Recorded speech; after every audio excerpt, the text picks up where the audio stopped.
affronter l'épreuve. J'ai dit le problème n'est pas tant l'épreuve. Nous parlons de l'épreuve de notre foi. L'épreuve de notre foi. Le problème n'est pas l'épreuve.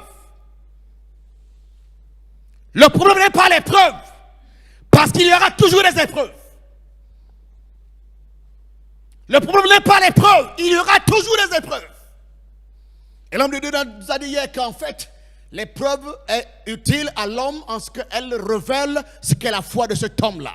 Donc le problème n'est pas l'épreuve, parce qu'il y aura toujours des épreuves.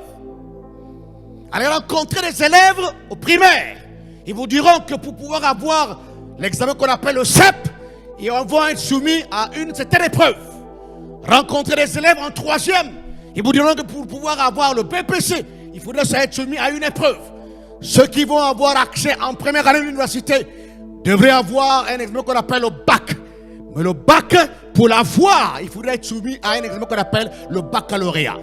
Et certains qui l'ont obtenu ont récupéré les documents au niveau des universités sur lesquels a eu la mention a été jugé digne. Être jugé digne, c'est cet homme-là qui a affronté l'épreuve et qui a surmonté à l'épreuve. Mais donc, le problème n'est pas tant l'épreuve, parce qu'il y aura toujours des épreuves. Le véritable problème, c'est donc la foi. Il y aura toujours des épreuves. Il y aura toujours des épreuves. Le problème n'est pas l'épreuve.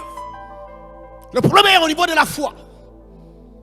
Et quand je suis dans l'église, je regarde des frères, des sœurs, des femmes, des hommes, je me pose la question, sur la base de ce thème-là, quand nous disons l'épreuve de notre foi, nous nous approprions la foi.